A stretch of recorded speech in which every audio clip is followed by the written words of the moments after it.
When World War II breaks out, Norway declares itself neutral. However, the small town of Narvik is the main source of iron ore for Germany, and Great Britain considers it important to stop the air transportation. In April 1940, the British Marine Force arrives at Norwegian waters, so a troop of Norwegian soldiers are sent to Narvik as neutrality guards, unaware of the fact that Norway's neutrality has already been breached. Among these soldiers is Toft, who is delighted to go back to his hometown and see his family again. When they arrive at Narvik, soldiers are disappointed to hear their day off has been cancelled, so Toft asks for a special permission because it's his son's birthday. The permission is granted, but he has to come back before midnight. Toft rushes to visit his wife Ingrid, who works as a waitress in a hotel and sometimes helps as an interpreter because she knows German. Today there's a meeting with the town mayor, discussing the possibility of an agreement over the ore with British consul Ross and German consul Fritz. Toft reunites with Ingrid, then goes outside to spend time with his son Ole and his father Aslak while he waits for his wife to finish working. When the meeting ends, Ross asks Ingrid if Fritz gave any kind of opinion when he called her over to translate, but Ingrid has no information to share. Afterward, the family has dinner together, and after Aslak and Ole go to bed, Toft and Ingrid get frisky together. Toft ends up falling asleep by mistake, and he's woken up by the sound of explosions in the area. Once Ingrid has said goodbye to him, Toft rushes out and sees fire at the coast. He meets with his colonel, who explains their ships have been sunk by the Germans and now Marines are scattered all over the harbor. Toft rejoins his companions to defend the town, but the colonel goes to talk to the German leader and hears his army has taken over the rest of Norway, so they don't stand a chance. The colonel decides to surrender to avoid more death and tells his men to let the German soldiers pass. Now the Norwegian soldiers must travel to a new meeting point because returning to the base is begging to be captured. The next morning, Ingrid goes to work and finds Ross' assistant sneaking inside through the employee door, explaining it's a matter of life or death. When Ingrid reaches the reception, she discovers the German army has taken over the hotel as a base, and Fritz asks her to be their translator. He also requires all the room keys. Ingrid can tell they'll shoot if she doesn't obey, so she gives them the keys and asks about her husband. Fritz promises they let the Norwegian troops leave in peace. Meanwhile, Toft's group is leaving town, and the Germans try to stop them, but the colonel ignores them and they keep on marching. Back in the hotel, a few German soldiers arrive through the back door and Ingrid distracts them with breakfast to give her friend and co-worker Björg the chance to help Ross and his assistant escape. Before they leave, Ross asks Ingrid for a place to hide, but Ingrid doesn't want to take them home because of her son. Instead, she tells them of a cabin in the mountains and sends Björg to guide them there. When Ingrid goes home after work, Aslak tells her they should leave town. Ingrid worries about Toft, but Aslak points out the soldiers left and they won't be able to come back as long as the Germans are here. They go to the harbor, where they find the waters filled with dead Norwegian Marines, and they discover the ferry isn't available, so they'll have to take the train. Toft and his team are currently marching along the train tracks. The major discovers this section of the bridge was supposed to be blown up, but they can't find the dynamite, so he asks Toft for help because he used to work for the train station with his dad before he joined the Neutrality Watch. Toft doesn't know anything about the dynamite and calls his dad for help. Aslak tells him the location of the dynamite but also warns him there's a train coming and Ingrid and Ole are in it. Toft passes this information to his superiors and requests to blow up the bridge after letting the train pass, but the major refuses because the entire point is to stop the train from bringing the ore to German hands. Suddenly they hear some noises in the tunnel and the soldiers get ready to shoot, but it turns out they're the civilians that couldn't catch the train because the Germans stopped it. Toft quickly says hi to his family before sending them to hide in the other tunnel. Then he helps his fellow soldiers set up the dynamite, which means he has to climb up the beams that hold the bridge. Inside the tunnel, most of the civilians keep moving, but Ole makes her mother stay back to wait for Toft. At that moment, the Germans arrive and open fire, killing various Norwegian soldiers. The major orders the detonation of the explosives before Toft can climb down, so he has to jump and land on the snow before he's hit by the explosion too. Moments later, the Germans find Ingrid and Ole, and since she speaks their language, she's saved instead of captured. On her way back to town, Ingrid discovers that the Germans captured a few Norwegian soldiers as prisoners of war, including Toft. When they return to town, Ingrid leaves Ole with Aslak before she's taken to see Fritz, who requires her help with translation to talk to the mayor again. Fritz knows the mayor telegraphed someone and wants to know why, thus the mayor explains he tried to warn the British about the invasion, but he never got to because the Germans caught him first. Since Fritz clarifies the British won't come as long as the Germans are here, the mayor wants to evacuate the remaining civilians, but Fritz won't let him do that either. The mayor leaves furious and promises to take over the pedestrian tunnel to use as a shelter. Then Ingrid begins cleaning up and accidentally breaks a glass. Fritz wonders why she's so nervous, and Ingrid explains she's worried about Toft, so Fritz promises he'll see what he can do about it. Sometime later, Björg shows up at Ingrid's home, saying Ross wants tobacco and specifically asked for her. Ingrid doesn't want to go, but she accepts when Björg points out that she can't do everything alone. Ingrid goes to the cabin in the mountains, and after she hands in the tobacco, Ross asks her to spy for them. At first she refuses, but then Ross implies he will tell the Germans that she's hiding him, so she has no choice but to accept.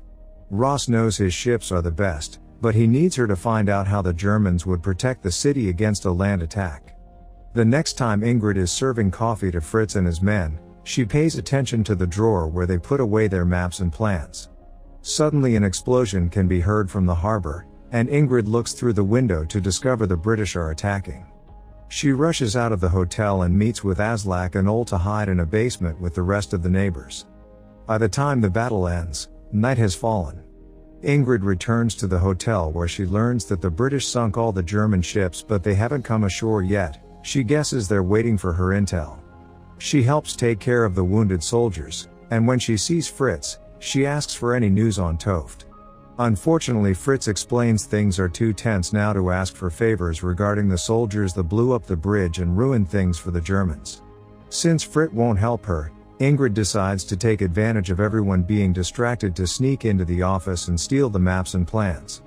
Afterward, she takes them to Ross, who makes a copy and makes his assistant send the information to the British forces. Ingrid returns to town with the originals and is stopped by the German soldiers on guard. Luckily, as a hotel worker, she has the papers that allow her to transit freely. The soldiers let her pass, but when Ingrid is about to enter her home, there's an explosion in town that pushes her back. The British are already using her intel to attack. Ingrid's house is now in ruins and she rushes inside to search for her family. Sadly, Aslak has died under the debris, while Ole is alive but heavily wounded. 4 weeks later, the Germans have established an iron ring around Narvik. French and Polish troops have disembarked to attack from the north and south, but first the Norwegians must neutralize the German positions in the mountains. In Rosum, Toft and the other Norwegian prisoners are being slaved by the Germans to make them work in the sheer cold, to the point one of them passes out. It worries Toft that they may kill them if they don't help, so he makes his friend stand up again by reminding him Björg is waiting for him to return. The Norwegian soldiers are sent to the trenches, and when the French suddenly attack, the Norwegians are put in charge of the wounded. Toft takes the chance to steal some food and overhears others talking about the attack on Narvik, which sadly allows him to learn that his father is dead. Toft wants to know if Ole also died, but everyone gets distracted by the enemy fire, and the Norwegians take the chance to escape. The Germans notice this and try to stop them, but at that moment the French get close enough to kill the captors and rescue the Norwegians. Toft is quickly handed a gun and he helps the French kill all the Germans on their way until they finally get to leave the trenches. Then Toft discovers his old team and his mayor are there working with the French as well. He learns they'll eventually return to Narvik, but first they have to finish killing all the Germans in the area. 1 week later, civilians are caught in the crossfire between German positions and British ships, so they're all staying in the shelters, where Ingrid continues to take care of Ola's wounds. One afternoon, Björg informs her the Germans are going from door to door looking for the people that are hiding the English. They're also asking for Ingrid. After leaving Ole with Björg, Ingrid goes to translate for another meeting between Fritz and the mayor. Fritz wants to know where Ross is and doesn't believe the mayor when he says he doesn't know, thus the mayor gets arrested. At that moment a small explosion hits the side of the hotel, but they ignore it because it's routine by now. Fritz invites Ingrid to stay with him in the hotel, but she prefers to be with her son. Later in the evening, Ingrid is devastated to discover Ole is unconscious and burning with fever because his wound got infected. Ingrid immediately takes him to the hotel and asks Fritz for a doctor, but Fritz turns her request down, explaining the soldiers are their priority. Desperate, Ingrid offers to tell him Ross' location in exchange for help for her son. Moments later, a doctor is taking care of Ole's wound, which was infected because a little piece of metal got caught in it. Björg shows up to warn Ingrid that the Germans caught Ross, but as soon as she sees a doctor with Ole, she realizes what Ingrid did. To calm her down, Ingrid assures her she never mentioned her. 2 weeks later, Norwegian and French soldiers attack the Germans in Rombax Fjord, their last stop before Narvik. They think that thanks to Ingrid's intel they'll do fine, but now the Germans are waiting for them and immediately open fire. Toft has to help his friend get to a safe spot, and the group notices they're at a great disadvantage, so they try to leave. However, the Major shoots at the sky and threatens to kill anyone that dares behave like a coward. The key is destroying the cannons, prompting Toft to take 2 men and go up the hill through a hidden road at the back. After killing the guards, they enter a tunnel, where Germans open fire at them again. The Norwegians exchanged a few shots before throwing a grenade to kill most of the enemies. Then they shoot the survivors directly before putting a bomb inside the cannon to destroy it as well. Afterward, the trio goes back outside to announce the cannon is down. Now their team can advance and finally win the battle. In Narvik, the Germans begin getting ready to leave and Fritz asks Ingrid to come with him to Berlin, warning her that the Germans will retaliate later with brutal air raids. Ingrid turns him down, reminding him she has a husband, causing Fritz to show her the prisoners list to reveal their Norwegian slaves were lost in action. Devastated, Ingrid runs to her son and is found by her boss, who comforts her and gives her all her pay so she can leave Narvik with Ole. Meanwhile, Norwegian and French soldiers celebrate their victory, which is considered Hitler's first loss in World War II. Sometime later, the group finally makes it back to Narvik, and all the citizens receive them with pride. Toft is shocked to see Ingrid isn't there to welcome him too, and when he asks Björg, she explains it's been hard for Ingrid after dealing with the Germans. Toft goes to his old house and is hurt to find it in ruins, but inside he's relieved to see Ingrid and Ole. The family reunites with hugs and kisses, but Ingrid quickly reminds them they need to leave. Toft demands an explanation, and Ingrid confesses what she had to do to save her child. She doesn't feel guilty because it was a British grenade that hurt Ole and killed Aslak, but Toft is still furious and calls her a traitor since she betrayed the people that protected the town. Ingrid reminds him that nobody was here protecting Ole, and when Toft points out that people just died during the war, Ingrid says it would have been better if he never came back.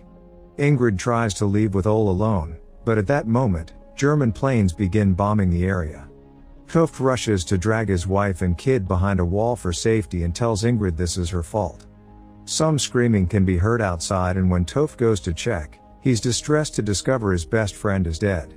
The mayor shows up with the rest of the soldiers to discuss new tactics, but Toft only has eyes for Ingrid, who is leaving with Ole. At the harbor, all the citizens are trying to leave on the next boat. Because they heard rumors about Ingrid's betrayal, they push her out of the way and don't help her when she falls.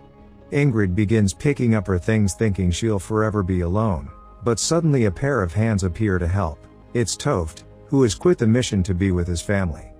Fortunately, there are enough fishing boats to take all the civilians away before German bombers leave the city in ruins. The recapture of Narvik is considered Hitler's first defeat in World War II, but the victory was brief. Without informing Norway, Great Britain and France ordered a full withdrawal. Norwegian forces were left alone and forced to lay down their weapons. The Battle of Narvik is the largest battle on Norwegian soil. Make sure to subscribe and turn on notifications so you can watch more videos like this. Thanks for watching.